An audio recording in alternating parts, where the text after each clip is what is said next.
जय श्री कृष्णा, राधे राधे। आप सभी भक्तों का आपके अपने यूट्यूब चैनल श्री कृष्ण दीवानी में हार्दिक स्वागत है। आज आप सुन रहे हैं मार्गशीर्ष मास महात्म्य के 13वें अध्याय की कथा।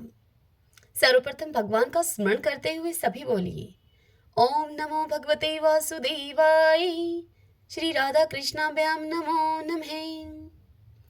ब्रह्मा जी श्री विष्णु भगवान से बोले, हे स्वामिन, हे भूत भावन, अब आप कृपा करके एकादशी का महात्म्य और मूर्तियों का विधान बताएं।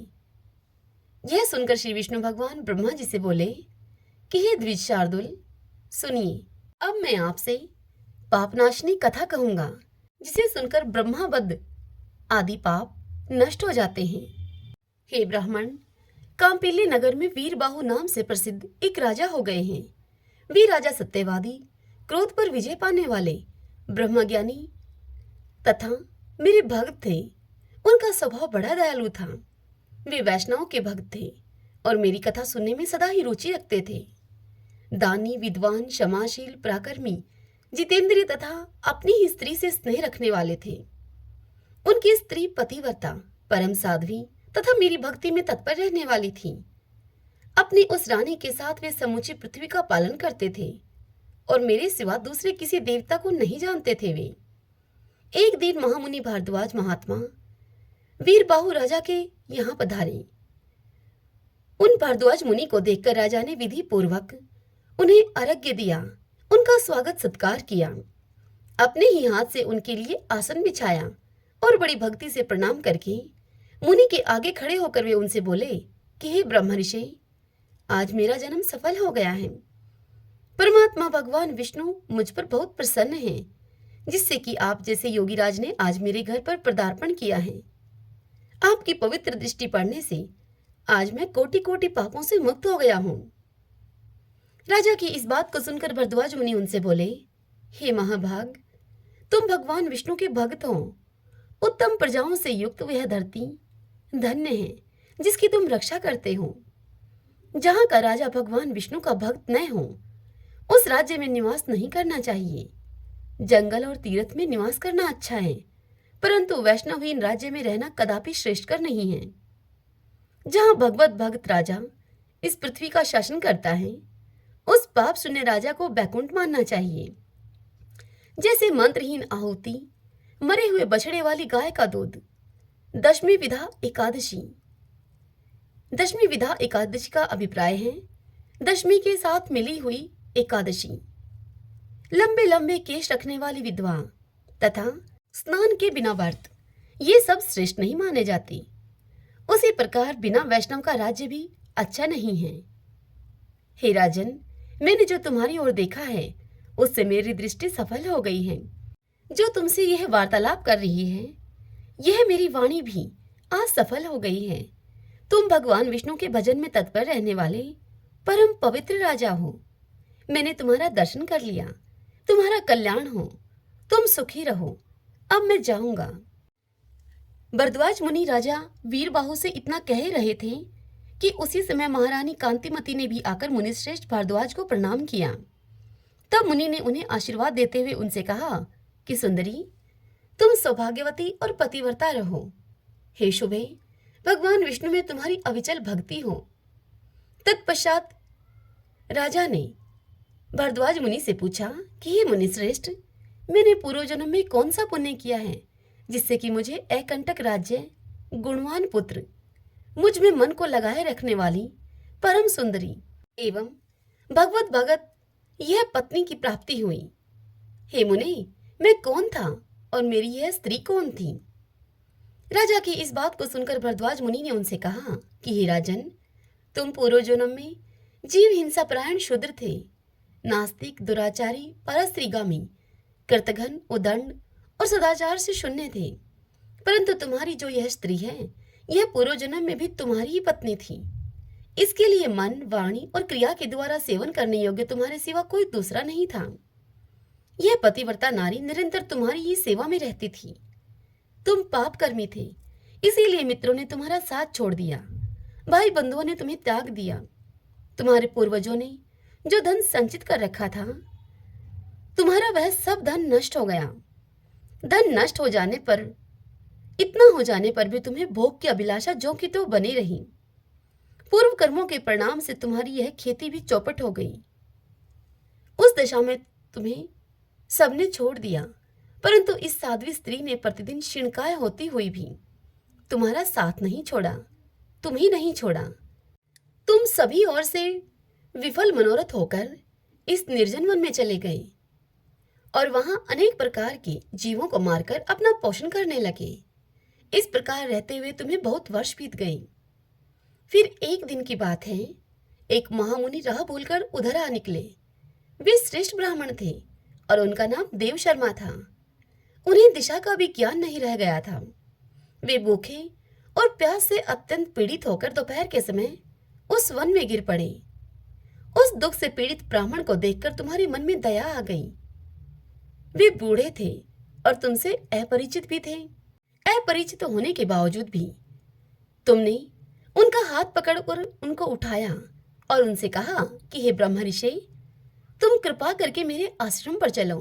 वहां जल से भरा हुआ सरोवर है जो कि कमलों के समुदाय से सदा ही सुशोभित रहता है। वह आश्रम सुंदर फल फूलों वाले मनोहर वृक्षों से घिरा हुआ है। वहां ठंडे जल में स्नान करके नित्य कर्म करो, उसके बाद फल खाओ और शीतल जल पियो। ब्राह्मण को कुछ कुछ अब चेत हुआ और वे उस शूद्र का हाथ पकड़कर जलाशय के समीप गए। वहां सरोवर के तट पर वृक्ष की छाया में वे बैठे। फिर विधि पूर्वक स्नान करके देवताओं और पितरों का तर्पण करने के बाद भगवान विष्णु की पूजा और शीतल जल पिया उन्होंने। वृक्ष के नीचे आकर जब वे आश्रम करने लगे, तब उस शूद्र ने अपनी स्त्री के साथ आकर मुनि को साष्टांग प्रणाम किया और बड़े ही भक्ति पूर्वक उस ब्राह्मण से कहा, हे ब्रह्म ऋषि, आप हमारे अतिथि हैं और हम दोनों का उद्धार करने के लिए यहाँ पर पधारे हैं। आपके दर्शन मात्र से हमारे सब पापों का नाश हो गया। यह कहकर उसने अपनी स्त्री से कहा कि हे प्रिय, इन ब्राह्मण देवता के लिए तुम स्वादिष्ट, कोमल, सरस, पके हुए तथा प्रिय लगने वाले फल अर्पण करो। यह सुनकर वह ब्राह्मण बोले कि बेटा, मैं तुम्हें नहीं जानता हूँ। पहले तुम अपनी जाति और कुल का परिचय दो मुझे, क्योंकि बिना जाने हुए तो ब्राह्मण के यहाँ भी भोजन नहीं करना चाहिए। यह सुनकर शूद्र ने कहा कि हे द्विजश्रेष्ठ, मैं शूद्र हूँ, मेरे दुष्ट बंधुओं ने मुझे त्याग दिया है। वे दोनों इस प्रकार बात कर ही रहे थे कि इतने में ही शूद्र की पत्नी ने ब्राह्मण के आगे फल परोस दिए। ब्राह्मण ने उन फलों का भोजन किया और ठंडा जल पीकर उनका चित्त बड़ा प्रसन्न हुआ। वहां सुख पाकर उन्होंने वृक्ष के नीचे विश्राम किया। शूद्र ने भी घर में जाकर अपनी पत्नी के साथ भोजन किया और फिर ब्राह्मण के समीप आकर उनसे कहा कि हे मुनि श्रेष्ठ, आप कहाँ से इस निर्जन वन में आए हैं? तब उस ब्राह्मण ने उत्तर दिया कि हे महाभाग, मैं ब्राह्मण हूँ और मैं प्रयाग जाना चाहता हूँ। अपरिचित मार्ग से चलकर इस भयंकर वन में आ गया हूँ। तुमने आज मुझे जीवन दान दिया है, बोलो मैं तुम्हारा क्या उपकार करूं? यह सुनकर शूद्र बोला, राजा भीम से सुरक्षित विदर्भ नगरी मेरा निवास स्थान है। मैं महाराष्ट्र प्रांत का रहने वाला हूँ। मेरी जाति शूद्र है, सदा पाप में ही लगा रहा। अपने वर्ण धर्म को मैंने छोड़ दिया, फिर बंधुओं ने मुझे त्याग दिया और फिर मैं इस वन में चला आया। यहाँ प्रतिदिन जीव हिंसा करके अपनी स्त्री के साथ जीवन निर्वाह करता हूँ मैं। हे महामुने, अब इस पातक से मुझे अत्यंत खेद और वैराग्य हो गया है। हे प्रभु, मुझ पापी के ऊपर कुछ अनुग्रह कीजिए। हे द्विजश्रेष्ठ, मेरे किसी पूर्व पुण्य के प्रभाव से आप यहाँ आए हैं। आप कृपा करके ऐसा उपदेश दें जिसके प्रभाव से मुझे अपनी पत्नी के साथ यमराज का दर्शन न करना पड़े। मैं भगवान विष्णु को छोड़कर और कहीं नहीं जाना चाहता। मैं कुछ भी नहीं चाहता। इससे आगे की कथा कल हम अगले अध्याय में सुनेंगे। श्रीमन नारायण नारायण हरि हरि, भजमन नारायण नारायण हरि हरि। महादेव जी देवी पार्वती से कहते हैं कि हे प्रिय, गीता के वर्णन से संबंध रखने वाली कथा एवं विश्व रूप अध्याय के पावन महात्म्य को तुम श्रवण करो। विशाल नेत्रों वाली हे पार्वती, इस अध्याय के महात्म्य का पूरा पूरा वर्णन नहीं किया जा सकता। इसके संबंध में सहस्त्रों कथाएं हैं। उनमें से एक यहाँ कही जाती है। परिणीता नदी के तट पर मेघंकर नाम से विख्यात एक बहुत बड़ा नगर है। उसके प्रकार और गोपुर बहुत ऊंचे हैं। वहां बड़ी बड़ी विश्रामशालाएं हैं जिसमें सोने के खंभे शोभा दे रहे हैं। उस नगर में श्रीमान, सुखी, शांत, सदाचारी और जितेंद्रिय मनुष्यों का निवास है। वहां पर हाथ में शारंग नामक धनुष धारण करने वाले जगदीश्वर भगवान विष्णु विराजमान हैं। वे परब्रह्मा के साकार स्वरूप हैं। संसार के नेत्रों को जीवन प्रदान करने वाले हैं। उनका गौरवपूर्ण श्री विग्रह भगवती लक्ष्मी के नेत्र कमलों के द्वारा पूजित होता है। भगवान की वह झांकी वामन अवतार की है। मेघ के समान उनका श्याम वर्ण तथा कोमल आकृति है। वक्षस्थल पर श्री वत्स का चिन्ह शोभा पाता है। वे कमल और वनमाला से विभूषित हैं। अनेक प्रकार के आभूषणों से सुशोभित होकर भगवान वामन रतन युक्त समुद्र के सदृश जान पड़ते हैं। पीतांबर से उनके श्याम विग्रह की कांति ऐसी प्रतीत होती है मानो चमकती हुई बिजली से घिरा हुआ स्निग्ध मेघ शोभा पा रहा हो। उन भगवान वामन का दर्शन करके जीव जन्म और संसार के बंधन से मुक्त हो जाता है। उस नगर में मेखला नाम का एक महान तीर्थ है जिसमें स्नान करके मनुष्य शाश्वत वैकुंठ धाम को प्राप्त होता है। वहां जगत के स्वामी करुणा सागर भगवान नरसिंह का दर्शन करने से मनुष्य 7 जन्मों के किए हुए घोर पापों से छुटकारा पा जाता है। जो मनुष्य मेखला में गणेश जी का दर्शन करता है वह सदा दुष्टर विघ्नों के भी पार हो जाता है। उसी मेघंकर नगर में कोई श्रेष्ठ ब्राह्मण थे जो कि ब्रह्मचार्य प्रायण, ममता और अहंकार से रहित, वेद शास्त्रों में प्रवीण, जितेंद्रिय तथा भगवान वासुदेव के शरणागत थे। उन ब्राह्मण देव का नाम था सुनंद। हे प्रिय पार्वती, वे शारंग धनुष धारण करने वाले भगवान के पास गीता के 11वें अध्याय विश्व रूप दर्शन योग का पाठ किया करते थे। उस अध्याय के प्रभाव से उन्हें ब्रह्म ज्ञान की प्राप्ति हो गई थी। परमानंद संदेह से पूर्ण उत्तम ज्ञानमय समाधि के द्वारा इंद्रियों के अंतर्मुख हो जाने के कारण वे ब्राह्मण देव निश्चल स्थिति को प्राप्त हो गए थे और सदा जीवन मुक्त योग की स्थिति में रहते थे। एक समय जब बृहस्पति सिंह राशि पर स्थित थे, महायोगी सुनंद ने गोदावरी तीर्थ की यात्रा आरंभ की। वे कर्मशः विरज तीर्थ, तारा तीर्थ, कपिला संगम, अष्ट तीर्थ, कपिला द्वार, नरसिंहवन, अंबिकापुरी तथा करस्थानपुर आदि क्षेत्रों में स्नान और दर्शन करते हुए विवाह मंडप नामक एक नगर में आए। वहां पर उन्होंने प्रत्येक घर में जाकर अपने ठहरने के लिए स्थान मांगा, परंतु कहीं भी उनको ठहरने के लिए स्थान न मिला। अंत में गांव के मुखिया ने उन्हें एक बहुत बड़ी धर्मशाला दिखा दी। तब ब्राह्मण ने अपने साथियों के सहित उस धर्मशाला के भीतर जाकर रात में निवास किया। सवेरा होने पर उन्होंने अपने को तो धर्मशाला के बाहर पाया, किंतु उनके और साथी वहां दिखाई नहीं दिए। वे उन्हें खोजने के लिए चले। इतने में ही ग्रामपाल अर्थात उस गांव के मुखिया ने उनसे भेंट की। ग्रामपाल ने आकर कहा कि हे मुनिश्रेष्ठ, तुम सब प्रकार से दीर्घायु जान पड़ते हो। सौभाग्यशाली तथा पुण्यवान पुरुषों में तुम सबसे पवित्र हो। तुम्हारे भीतर कोई लोकोत्तर प्रभाव विद्यमान है। तुम्हारे साथी कहाँ गए और कैसे इस भवन से तुम बाहर हुए, इसका तुम पता लगाओ। मैं तुम्हारे सामने इतना ही कहता हूँ कि तुम्हारे जैसा तपस्वी मुझे दूसरा कोई नहीं दिखाई देता। इतना कहकर वह ग्रामपाल, वह ग्राम का मुखिया, उस ब्राह्मण से आगे कहता है, हे ब्राह्मण देव, तुम्हें किस महामंत्र का ज्ञान है? किस विद्या का आश्रय लेते हो तुम? और किस देवता की दया से तुम में अलौकिक शक्ति आ गई है? हे भगवान, कृपा करके इस गांव में ही रहो। मैं तुम्हारी सभी प्रकार से सेवा शुश्रूषा करूंगा। इस प्रकार यूं कहकर ग्रामपाल ने मुनीश्वर सुनंद को अपने गांव में ही ठहरा लिया। वह दिन रात बड़ी भक्ति से उनकी सेवा टहल करने लगा। जब 7-8 दिन बीत गए, तब एक दिन प्रातःकाल आकर वह बहुत ही दुखी होकर महात्मा के सामने रोने लगा और उनसे बोला कि हाय, आज रात में राक्षस ने मुझ भाग्यहीन के बेटे को चबा लिया है। मेरा पुत्र बड़ा ही गुणवान और भक्तिमान था। ग्रामपाल के इस प्रकार कहने पर योगी सुनंद ने उनसे पूछा, कहाँ है वह राक्षस जिसने तुम्हारे बेटे को चबाया है और किस प्रकार उसने तुम्हारे पुत्र का भक्षण किया है? यह सुनकर ग्रामपाल बोला कि हे ब्राह्मण, इस नगर में एक बड़ा ही भयंकर नरभक्षी राक्षस रहता है। वह प्रतिदिन आकर इस नगर के मनुष्यों को खा लिया करता था। तब एक दिन समस्त नगरवासियों ने मिलकर उससे प्रार्थना की। उससे कहा, राक्षस, तुम हम सब लोगों की रक्षा करो, हम तुम्हारे लिए भोजन की व्यवस्था किए देते हैं। यहाँ बाहर के जो पथिक रात में आकर नींद लेने लगे, उनको तुम आकर खा जाना। इस प्रकार नागरिक मनुष्यों ने गांव के अर्थात मुझ मुखिया के द्वारा इस धर्मशाला में भेजे हुए पथिकों को ही राक्षस का आहार निश्चित किया। अपने प्राणों की रक्षा के लिए उन्हें ऐसा करना पड़ा। तुम भी अन्य राहगीरों के साथ इस घर में आकर सोए हुए थे, किंतु राक्षस ने उन सबको तो खा लिया, केवल तुम्ही को छोड़ दिया है। हे द्विजोत्तम, तुम में ऐसा क्या प्रभाव है, इस बात को तो तुम ही जानते हो। इस समय मेरे पुत्र का एक मित्र आया था, किंतु मैं उसे पहचान न सका। वह मेरे पुत्र को बहुत ही प्रिय था, किंतु अन्य राहगीरों के साथ उसे भी मैंने उसी धर्मशाला में भेज दिया। मेरे पुत्र को जब इस बात का पता चला कि उसका मित्र धर्मशाला में प्रवेश कर गया है, तब वह उसे वहां से लेकर आने के लिए गया, परंतु राक्षस ने मेरे पुत्र को भी खा लिया।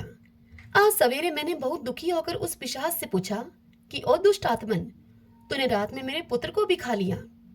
तुम्हारे पेट में पड़ा हुआ मेरा पुत्र जिससे जीवित हो सके, ऐसा कोई उपाय यदि हो तो मुझे बता। तब उस राक्षस ने मुझसे कहा कि हे ग्रामपाल, धर्मशाला के भीतर घुसे हुए तुम्हारे पुत्र को न जानने के कारण मैंने भक्षण किया है। अन्य पथिकों के साथ तुम्हारा पुत्र भी अनजाने में ही मेरा ग्रास बन गया है। वह मेरे उदर में जिस प्रकार जीवित और रक्षित रह सकता है, वह उपाय स्वयं विधाता ने ही कर दिया है। जो ब्राह्मण सदा गीता के 11वें अध्याय का पाठ करता हूँ, उसके प्रभाव से मेरी मुक्ति होगी और मेरे खाने के कारण मरे हुओं को जीवन की प्राप्ति होगी। यहाँ कोई ब्राह्मण रहते हैं जिनको मैंने एक दिन धर्मशाला से बाहर कर दिया था। वे निरंतर गीता के 11वें अध्याय का जप किया करते हैं। इस अध्याय के मंत्र से 7 बार अभिमंत्रित करके यदि वे मेरे ऊपर जल का छींटा दें, तो निसंदेह मेरा शाप से उद्धार हो जाएगा। इस प्रकार उस राक्षस का संदेश पाकर मैं तुम्हारे पास आया हूँ। यह सुनकर ब्राह्मण ने पूछा, हे ग्रामपाल, जो रात में सोए हुए मनुष्यों को खाता है, वह प्राणी किस पाप से राक्षस हुआ है? तब ग्रामपाल बोला कि हे ब्राह्मण, पहले इस गांव में कोई किसान ब्राह्मण रहता था। एक दिन वह अग्नि के खेत की क्यारियों की रक्षा करने में लगा हुआ था। वहां से थोड़ी ही दूर पर एक बहुत बड़ा गिद्ध किसी राही को मारकर खा रहा था। उसी समय एक तपस्वी कहीं से आ निकले, जो कि उस राही को बचाने के लिए, उस राहगीर को बचाने के लिए दूर से ही दया दिखाते हुए आ रहे थे। गिद्ध उस राही को खाकर आकाश में उड़ गया। तब उस तपस्वी ने कुपित होकर उस किसान से कहा कि ओ दुष्ट हलवाए, तुझे धिक्कार है। तू बड़ा ही कठोर और निर्दयी है। दूसरे की रक्षा से मुंह मोड़कर केवल अपना पेट पालने के धंधे में लगा है। तेरा जीवन नष्ट प्राय है। अरे, जो चोर दाढ़ वाले जीव, सर्प, शत्रु, अग्नि, विष, जल, गिद्ध, राक्षस, भूत और बेताल आदि के द्वारा घायल हुए मनुष्यों की शक्ति होते हुए भी उपेक्षा करता है, उनकी रक्षा नहीं करता, वह उनके वध का फल पाता है। जो शक्तिशाली होकर भी चोर आदि के चंगुल में फंसे हुए ब्राह्मण को छुड़ाने की चेष्टा नहीं करता, वह घोर नरक में पड़ता हुआ पुनः भेड़िए की योनि में जन्म लेता है। जो वन में मारे जाते हुए तथा गरधर और व्याघ्र की दृष्टि में पड़े हुए जीव की रक्षा के लिए छोड़ो छोड़ो की पुकार करता है, वह परम गति को प्राप्त होता है। जो मनुष्य गौओं की रक्षा के लिए व्याघ्र, भील तथा दुष्ट राजाओं के हाथ से मारे जाते हैं, वे भगवान विष्णु के उस परम पद को पाते हैं, जो योगियों के लिए भी दुर्लभ है। सहस्त्र अश्वमेध और 100 वाजपेयी यज्ञ मिलकर शरणागत रक्षा की 16वीं कला के बराबर भी नहीं हो सकते। दीन तथा भयभीत जीव की उपेक्षा करने से पुण्यवान पुरुष भी समय आने पर कुंभीपाक नरक में पकाया जाता है।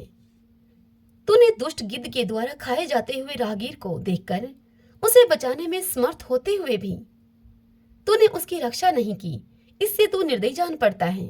अतः तो अब राक्षस हो जा। तब वह हलवाहा अर्थात वह किसान बोला कि हे महात्मन, मैं यहाँ उपस्थित अवश्य था, किंतु मेरे नेत्र बहुत देर से खेत की रक्षा में लगे हुए थे। अतः पास होने पर भी गिद्ध के द्वारा मारे जाते हुए इस मनुष्य को मैं नहीं जान सका। अतः मुझ दीन पर आपको अनुग्रह करना चाहिए। यह सुनकर तपस्वी ब्राह्मण ने कहा कि जो प्रतिदिन गीता के 11वें अध्याय का जप करता है, उस मनुष्य के द्वारा अभिमंत्रित जल जब तुम्हारे मस्तक पर पड़ेगा, उस समय तुम्हें श्राप से छुटकारा मिल जाएगा। यह कहकर वह तपस्वी ब्राह्मण वहां से चले गए और वह हलवाहा, वह किसान राक्षस हो गया। अतः हे द्विश्रेष्ठ, तुम चलो और 11वें अध्याय के उस अध्याय से तीर्थ के जल को अभिमंत्रित करो, फिर अपने ही हाथ से उस राक्षस के मस्तक पर उस जल को छिड़क दो। ग्रामपाल की यह सारी प्रार्थना सुनकर ब्राह्मण का हृदय करुणा से भर गया।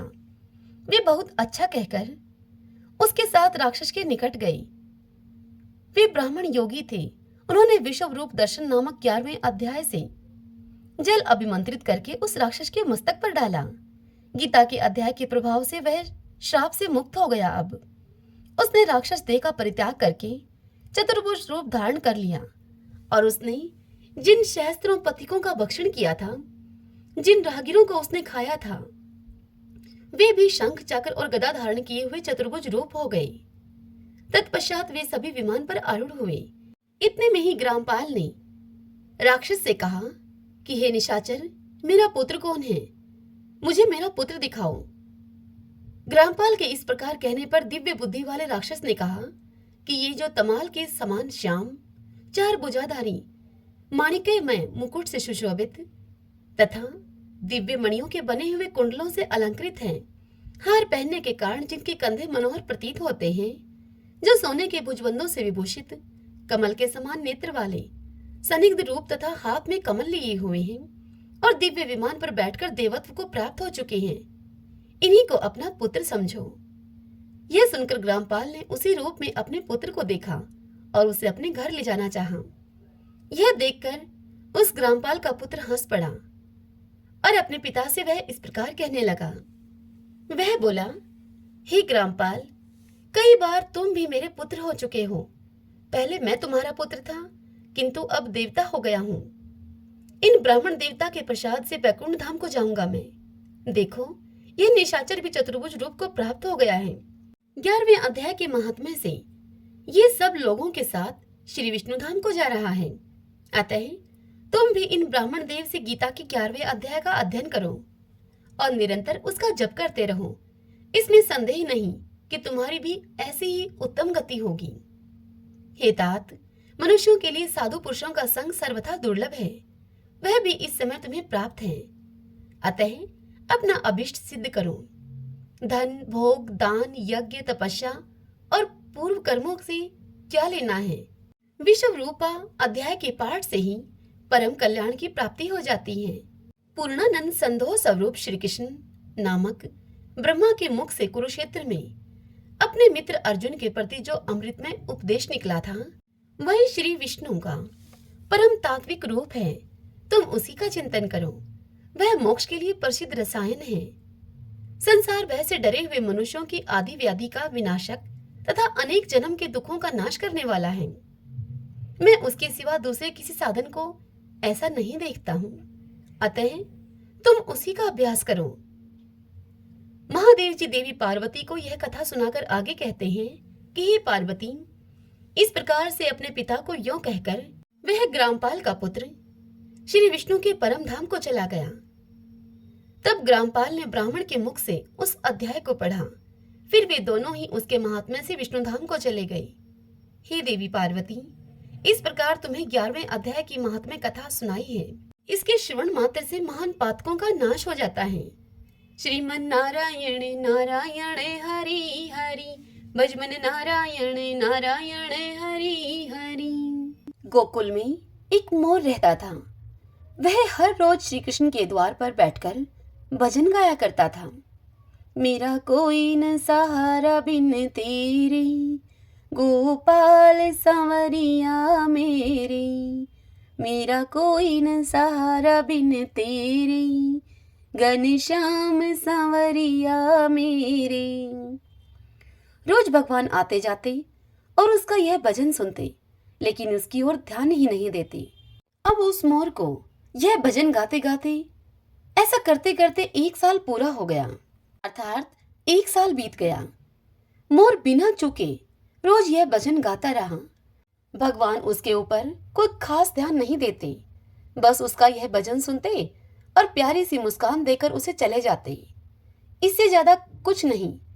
अब ऐसा होता रहा। तब मोर की आस अब टूटने लगी। मोर की साल भर की भक्ति करने के बाद भी अब भगवान श्री कृष्ण उस पर प्रसन्न नहीं हुए। ऐसा देखकर और सोच विचार कर मोर अब रोने लग गया और वह भगवान को याद करता रहा। उसी समय वहां पर उड़ती हुई एक मैना आई। मैना ने मोर को रोते हुए देखा तो मैना उसके पास आ गई और सोचने लगी कि मोर भगवान के द्वार पर क्यों रो रहा है। यहाँ तो सभी के कष्ट दूर होते हैं। यह कितना अभागा है। मैना ने मोर से पूछा कि भाई तू क्यों रो रहा है। तब मोर ने मैना से कहा कि पिछले 1 साल से कृष्ण भगवान को रिझाने के लिए मैं भजन गा रहा हूँ, लेकिन भगवान ने मुझे एक बार भी नहीं देखा। इसीलिए आज निराश होकर मेरी आंखों में से यह आंसू निकल आए। यह सुनकर मैना ने मोर से कहा कि तू चिंता मत कर।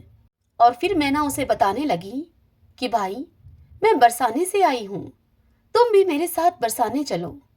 वह दोनों अब उड़ते उड़ते बरसाने पहुंच गए। मैना राधा रानी के द्वार पर पहुंची और फिर मैना ने राधे राधे बोलना शुरू कर दिया और मोर से भी कहा कि भाई मोर तुम भी राधे राधे बोलो। तब मोर ने राधे राधे बोलने की कोशिश की, लेकिन मोर तो सिर्फ भगवान कृष्ण का भजन गाया करता था। उसे तो वही भगवान श्री कृष्ण के भजन को गाने की आदत थी। अब बरसाने में आकर भी मोर ने अपना वही पुराना गीत गाना शुरू कर दिया। मेरा कोई न सहारा बिन तेरे, गोपाल सांवरिया मेरे।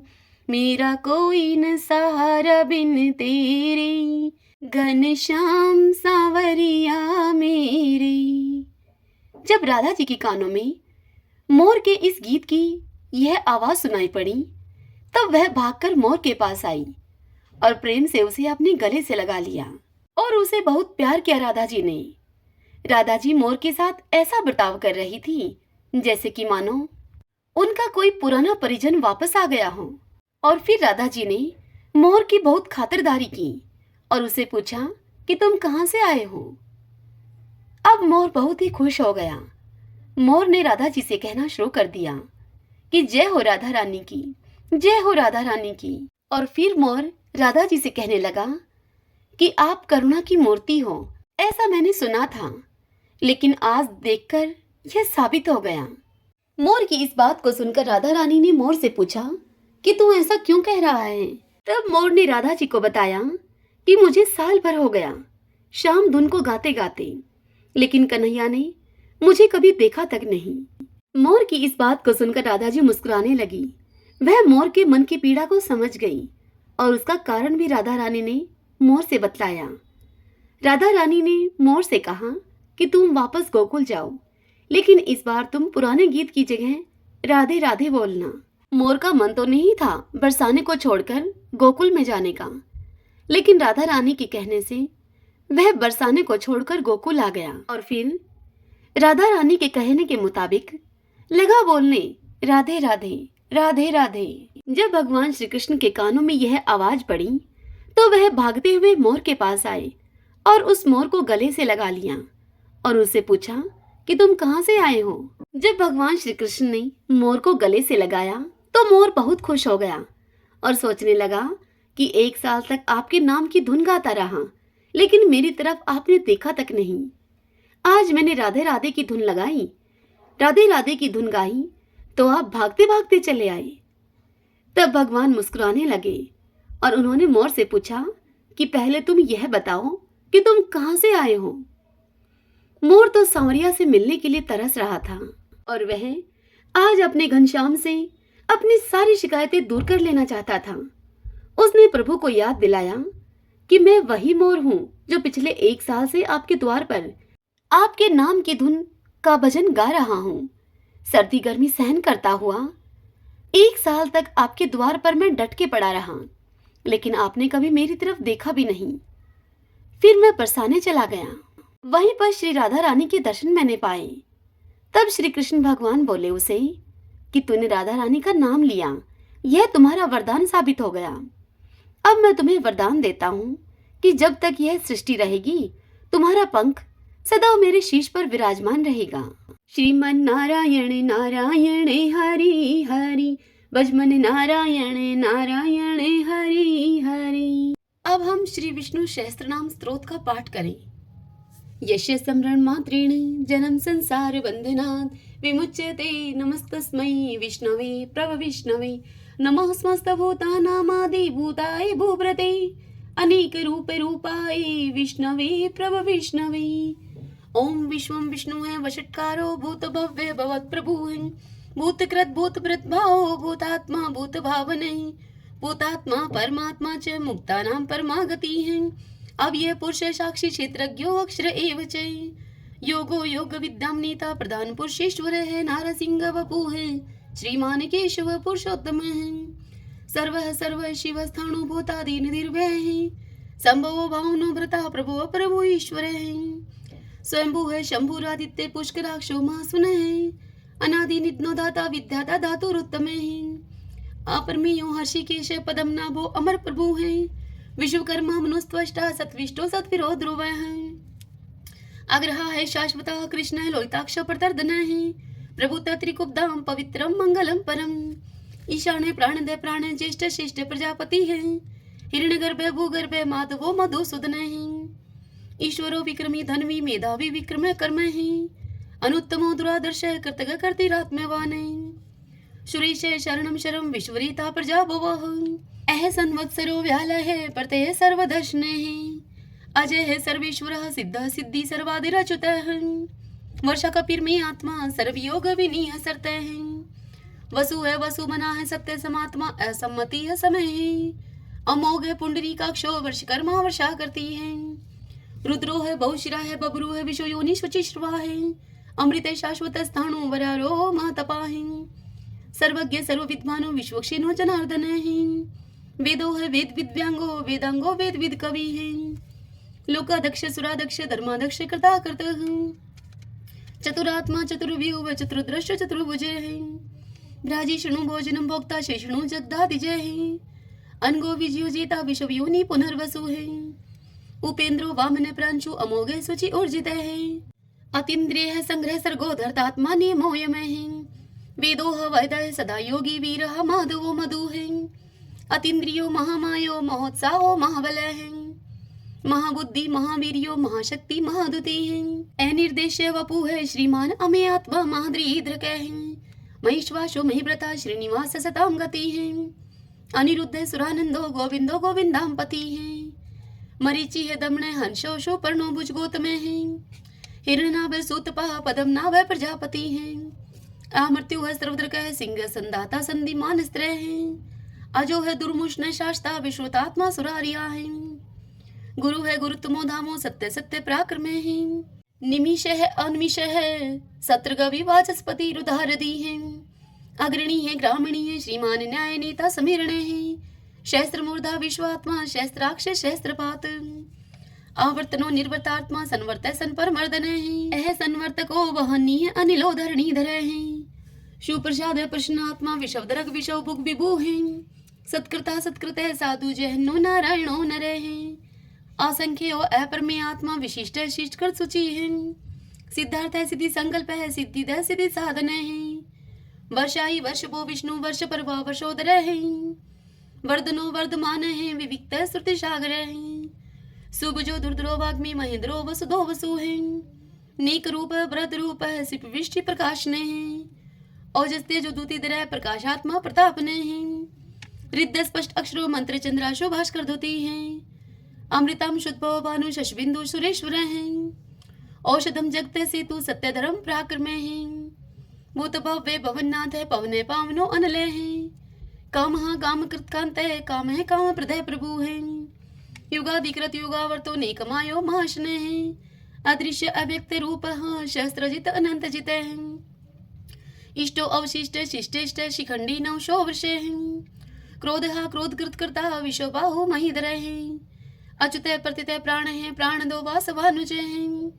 अपाम निदिर्दिष्टा नम परमतः प्रतिष्ठित है, स्कंद स्कंदरो दुर्यो वर्दो वायु वाहन है, वासुदेव ब्रतभानु आदि देव पुरंदर है, अशोक स्तारण स्तार शूर शूरी जनेश्वर है, अनुकूलशतावर्तः पद्मी पदम निवीक्षणे पद्मनाभो अरविंदाक्ष पदम गर्भः शरीर भृतः महदीरिदो वरदात्मा मोक्षो गरुडो दुजे अतुल शर्वो भीमः संयगो हरि सर्वलक्षण लक्षणयो लक्ष्मीवान समिंतजे वीक्षरो रोहितो मार्गो हेतु दामोदर सह महिद्रे महाभागो वेगवान मिताशने उद्भव शोभनो देव श्री गर्भ परमेश्वर कर्णम कारणम कर्ता विकर्ता गहनो गोवे व्यवसायो व्यवस्थाने संस्थाने स्थान दो ध्रुव प्रहृदि परम स्पष्ट चतुष्ट पुष्ट शुभेक्षणे रामो विरामो वीर जो मार्गो नेवन्यो अन्य वीर शक्ति मतम श्रेष्ठो धर्मोदरम विदुत्तमे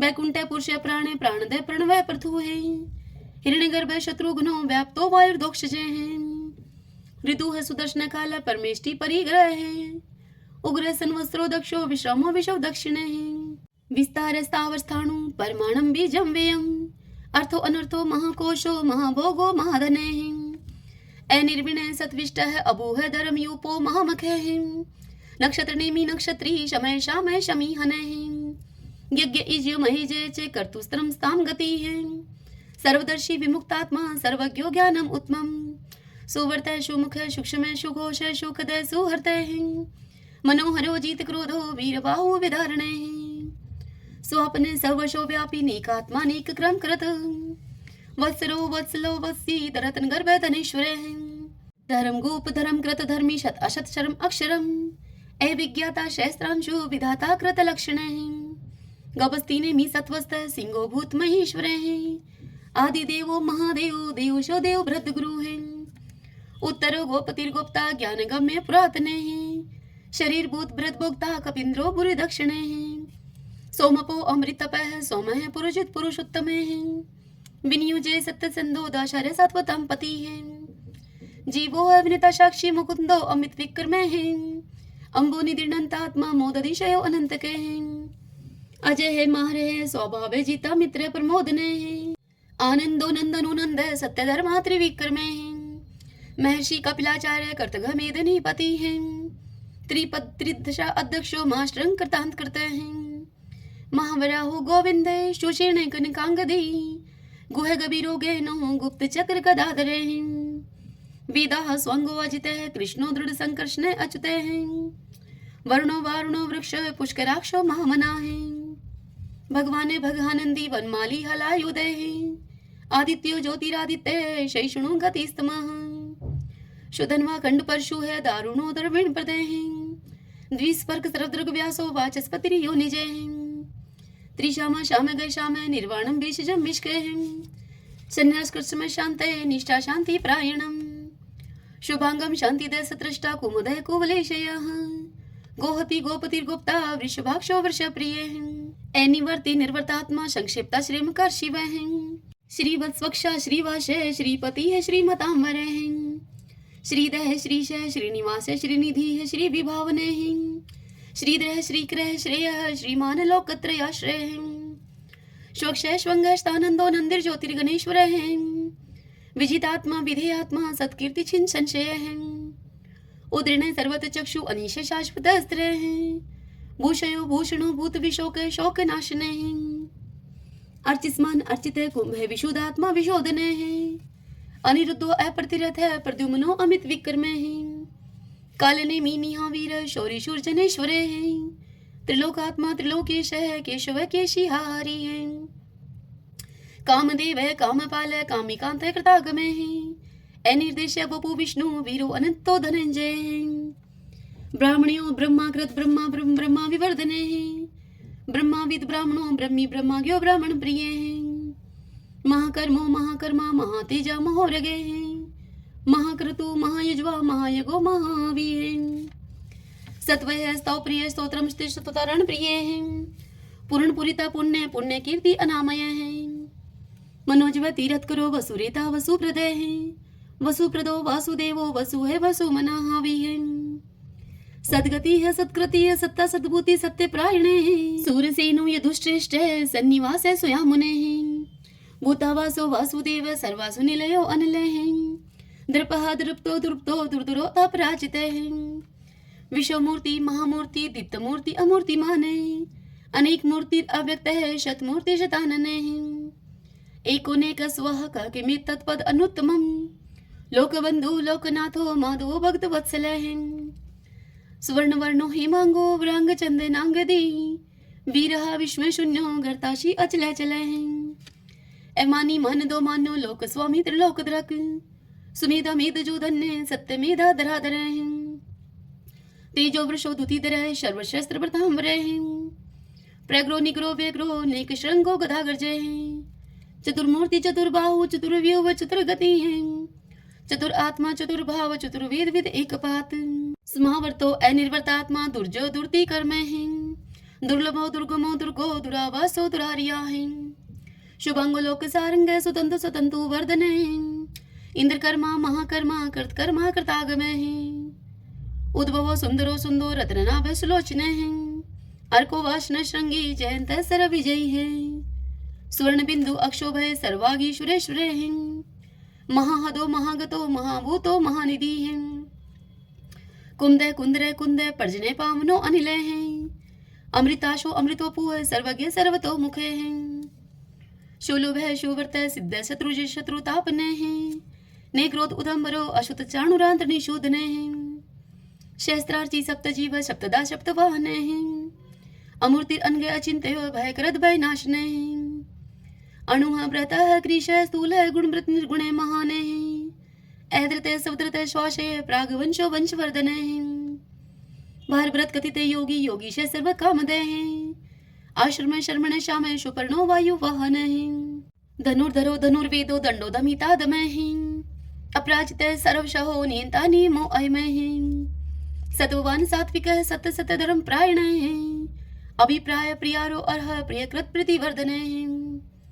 विहाय सगति ज्योति है, सुरुचि उद्भुग विभु है। रवि विरोचन सूर्य है, सविता रवि लोचन है। अनंत हूत भूत भोक्ता सुख दो नेक जो अग्रज है। अनिवृण सदामर्षि लोकधिष्ठानम अद्भुत है। सनात सनातन तमय कपिल है कपिर पे है। स्वस्ति स्वस्ति कृत स्वस्ति स्वस्ति भुक स्वस्ति दक्षिण है। एरुद्र कुंडली चक्री विक्रम उचित शासन है। शब्दातिक शब्दशः शिशिर शर्वरी करे हैं। अक्रूर पेशलो दक्षो दक्षिण शमीणांबर है। विदुत्मा विद्भय पुण्य श्रवण कीर्तन है। उत्तारणो दुष्कृति पुनोदश पन्नाशने है। वीरहा रक्षण संतो जीवन प्रिय वस्थित है। अनंत रूप अनंत श्री जीत वन्यो व्यापय। चतुरस्रो गभीरात्मा विदिशो व्याधीशो दिशे। अनादिर पूर्व लक्ष्मी सुबीरो रुचिरांग दे। जननो जन जन्मादि भीमो भीम पराक्रमे। आधार नीलो ऐधाता पुष्पहाश प्रजागरे। उद्रवग सत्पथाचार्य प्राणदय प्रणवय पणे। परमाणम प्राण निल्य प्राणभृत प्राण जीवन है। ततुम तत्विदेकात्मा जन्म मृत्यु जराति गए। भूर्भुव स्वस्त्रस्तार सविता पर पितामह है। यज्ञो यज्ञपति रेजवा यज्ञांगो यज्ञ वाहन है। यज्ञ व्रत यज्ञ कृत यज्ञ यज्ञ भुग यज्ञ साधन है। यज्ञांकृत गुहाम अन्नम अन्नाद एवच। आत्मयोनि समझातो वेखान साम गायन है। देवकी नंदन सृष्टा शतश पाप नाशन है। शंख व्रत नंद की चक्री शारंग धनवा कदाधर है। रतांग पाणी अक्षोभ सर्व पर हरणायुधे। सर्व पर हरणायुधे ओम नमः इति। विष्णु भगवान की जय। ओम नमो भगवते वासुदेवाय। आइए भगतजनों, अब हम श्री कृष्ण चालीसा और भगवान श्री कृष्ण की आरती करेंगे। तदंतर भगवान के नाम का संकीर्तन करते हुए इस कथा का समापन करेंगे। बंशी शोभित कर मधुर नील जलद तन श्याम। अरुण अधर जनु बिंब फल नैन कमल अभिराम। पूर्ण इंद्र अरविंद मुख पीतांबर शुभ साज। जय मन मोहन मदन छवि कृष्ण चंद्र महाराज। जय यदुनंदन जय जगवंदन जय वसुदेव देव की नंदन। जय यशोदा सुत नंद दुलारे। जय प्रभु भक्तन के दृगतारे। जय नटनागर नाथ नथैया कृष्ण कन्हैया धेनु चरैया। पुनि नख पर प्रभु गिरिवर धारो। आओ दीनन कष्ट निवारो। बंसी मधुर अधर धर टेरी होवे पूर्ण विनय यह मेरी। आओ हरि पुनि माखन चाखो, आओ लाज भगत की राखो। गोल कपोल चिबुक अरुणारे, मृदु मुस्कान मोहिनी डारे। रंजित राजीव नयन विशाला, मोर मुकुट वजयंती माला। कुंडल श्रवण पीत पट आछे, कटिकिं कणिकांचन काछे। नील जलज सुंदर तनु सोहै, छवि लखी सुर नर मुनि मोहै। मस्तक तिलक अलक घुंघराले, आओ कृष्ण बांसुरी वाले। करी पय पान पुतन ही तारयो, अका बका कागा सुर मारयो। मधुवन जलत अग्नि जब ज्वाला, भय शीतल लखत ही नंद लाला। सुरपति जब ब्रज चढ़यो रिसाई, मूसर धार वारी वर्षाई। लगत लगत ब्रज चहन बहायो, गोवर्धन नख धारी बचायो। लखी यशोदा मन भ्रम अधिकाई, मुख में जोधन भुवन दिखाई। दुष्ट कंस अति उधम बचायो, कोटि कमल जब फूल मंगायो। नाथी काल यहीं तब तुम लीने, चरण चिन्ह दे निर्भय कीने। करि गोपिन संग रास विलासा, सबकी पूर्ण करि अभिलाषा। केतक महा असुर सहारियो, कंस ही केश पकड़ दई मारियो। मातु पिता की बंदी छुड़ाई, उग्र सेन कह राज दिलाई। मही से मृतक छहुं सुत लायो, मातु देव की शोक मिटायो। बोमासुर मुर दैत्य सहारी, लाए शत दस सहस कुमारी। दे भी मही तुण चीर सहारा, जरा सिंधु राक्षस कह मारा। असुर बकासुर आदिक मारयो, भक्तन के तब कष्ट निवार्यो। दीन सुदामा के दुख टारयो, तंदुल तीन मुट्ठी मुख डारयो। प्रेम के साग विदुर घर मांगे, दुर्योधन के मेवा त्यागे। लखी प्रेम की महिमा भारी, ऐसे श्याम दीन हितकारी। मारत के पारथ रथ हाके, लिए चक्र कर नहीं बल थाके। निज गीता के ज्ञान सुनाए, भक्त हृदय सुधा बरसाए। मीरा थी ऐसी मत वाली, विष पी गई बजा करके ताली। राणा भेजा सांप पिटारी, शाली ग्राम बने बनवारी। निज माया तुम विधि ही दिखायो, उरते संशय शकल मिटायो। तब शत निंदा करी तत्काला, जीवन मुक्त भयो शिशुपाला। जब ही द्रौपदी टेर लगाई, दीनानाथ लाज अब जाई। तुरत ही बसन बने नंदलाला, बड़े चीर भय अरि मुँह काला। अस अनाथ के नाथ कन्हैया, डूबत भवर बचावत नैया। सुंदर दास आस उरधारी, दया दृष्टि कीजे बनवारी। नाथ सकल मम कुमति निवारो, क्षमहु वेगी अपराध हमारो। खोलो पट अब दर्शन दीजे, बोलो कृष्ण कन्हैया की जय। बोलो कृष्ण कन्हैया की जय। यह चालीसा कृष्ण का पाठ करे उरधारी, अष्ट सिद्धि नवनिधि फल लह पदारथ चारी। लह पदारथ चारी। ओम श्री कृष्णाय नमो नमः। आइए अब हम श्री कृष्ण भगवान की आरती करते हैं। आरती युगल किशोर की जय, राधे तन मन धन निछावर की जय। रवि शशि कोटि बदन की शोभा, ताहि निरख मेरो मन लोभा। गोर श्याम मुख निरखत राजै, प्रभु को रूप नैन भर पीजे। कंचन थार कपूर की बाती, हरियाए निर्मल भई छाती। फूलन की सीज फूलन की माला, रत्न सिंहासन बैठे नंद लाला। मोर मुकुट मुरली कर सोहे, नटवर वेश देख मन मोहे। ओढ़ो नील पीत पट सारी, कुंज बिहारी गिरवरधारी। श्री पुरुषोत्तम गिरवरधारी, आरती करत सकल ब्रज नारी। नंद नंदन वर्ष भानु किशोरी, परमानंद स्वामी अविचल जोरी। सभी बोलिए श्री कृष्ण भगवान की जय। तो आइए भगवान के इन नामों को 5 बार बोलते हुए संकीर्तन करते हैं। श्री कृष्ण गोविंदे हरि मुरारी, हे नाथ नारायण वासुदेव। श्री कृष्ण गोविंदे हरि मुरारी, हे नाथ नारायण वासुदेव। श्री कृष्ण गोविंदे हरि मुरारी, हे नाथ नारायण वासुदेव। श्री कृष्ण गोविंदे हरि मुरारी, हे नाथ नारायण वासुदेव। श्री कृष्ण गोविंदे हरि मुरारी, हे नाथ नारायण वासुदेव। सभी बोलिए विष्णु भगवान की जय। श्री राधा कृष्णाभ्याम नमो नमः। भक्तजनों, आज की यह कथा आपको कैसी लगी?